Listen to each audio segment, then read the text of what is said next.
society to what we hope will be a fascinating debate on the role of IPOs in microfinance. It's wonderful to have so many of you here today. We were, in fact, oversubscribed for this event. Some people are showing up a little bit late. I'm not exactly sure by how much, what the percentage is, maybe exactly 13%, Vikram, like your oversubscription for the SKS IPO. Hopefully everyone can see and hear, and if we have any technical difficulties, either Vikram on your end or on our end, please let us know if you can't hear anything or if you need any help to make the program more understandable. So the debate is also going to be webcast live. So please speak clearly if you're making statements and switch off any electronic devices that might interfere with the program. As Michael mentioned, the format that we're going to use is an Oxford-style debate. The Oxford debates have been around for about 200 years, made famous by the Oxford Union.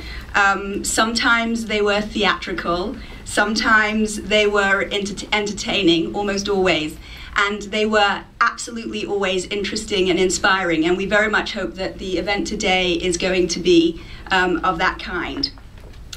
In our modified version of the debates, we're going to start out with a motion. One side will defend the motion, the other side will argue against the motion. The person proposing the motion will speak in favor for about 10 minutes. The person opposing the motion will speak against for about 10 minutes. And then we're going to have two sets of periods of rebuttal for about 3 minutes each. At the end, I will invite the audience to ask questions or make comments. So, the motion before us is this.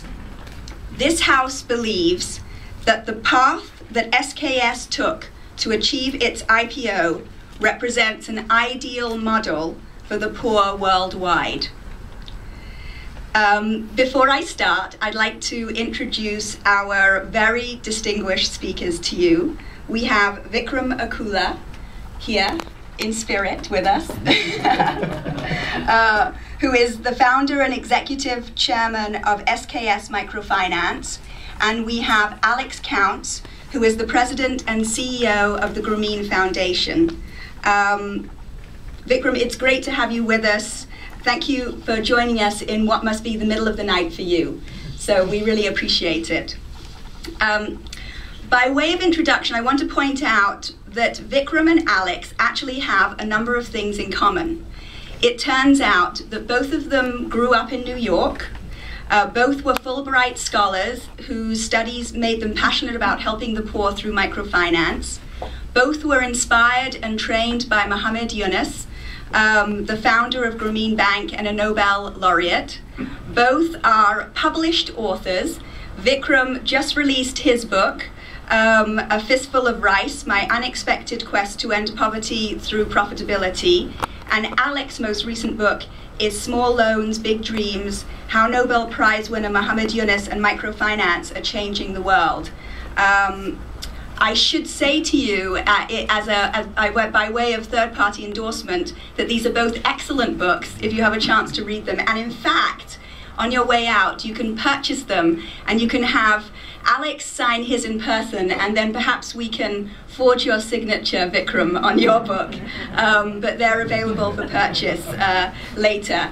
And finally, and perhaps this is one of the most interesting things they have in common, in 1997, both Alex and Vikram started not-for-profit organizations focused on microfinance. I don't know if you realize that, Vikram.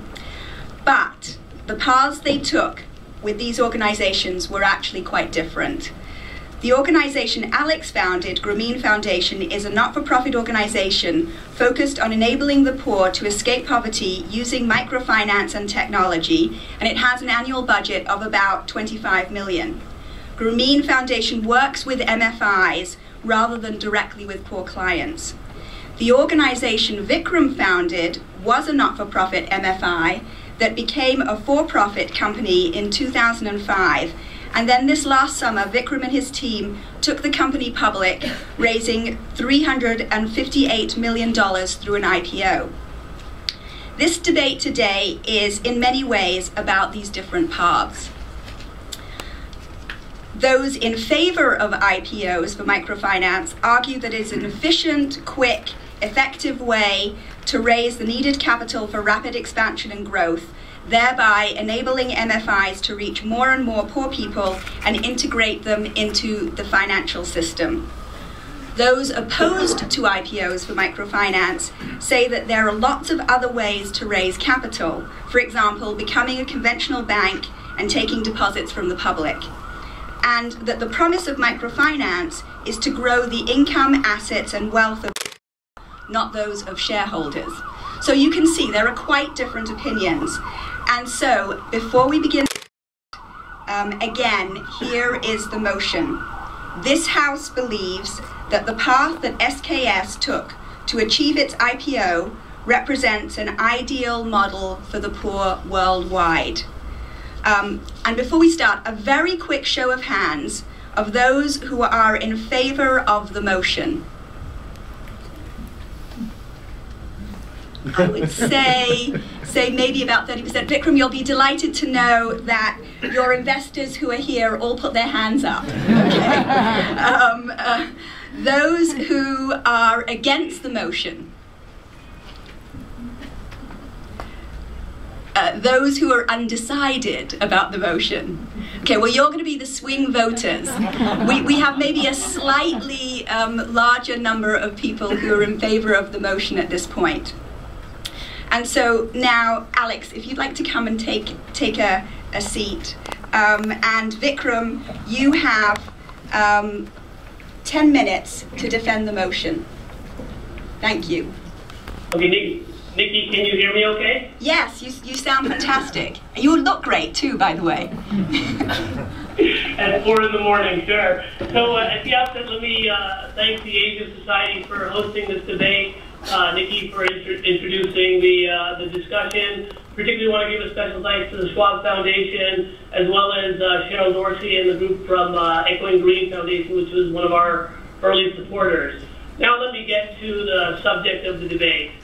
And let me start by saying, I should say also hello to Alex as well, good to see you. Let me start by framing the issue. There are 3 billion people living at less than $2 a day. These people desperately need small financial services, microcredit, microsavings, microinsurance, in order to have the economic tools to help lift themselves out of poverty. Now, 35 years ago, Professor Muhammad Yunus invented a way to lend money to these poor women who don't have collateral by inventing the idea of group lending or joint liability groups. And in so doing, he proved to us that you actually can put money in the hands of the poor, they can earn income, and step by step get themselves out of poverty. This is precisely why he won the Nobel Prize. He proved to the world that microfinance can make a tremendous impact in alleviating poverty.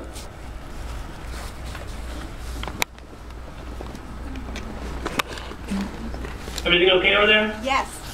Yeah. Keep talking. Should I continue? Please continue. Okay, so Muhammad Yunus proved to us that microfinance makes a tremendous impact on poverty, and that's precisely why he was awarded the Nobel Prize. But for all the success that microfinance has, for all the impact that it's shown, there's a fundamental flaw in microfinance, a fatal error. And that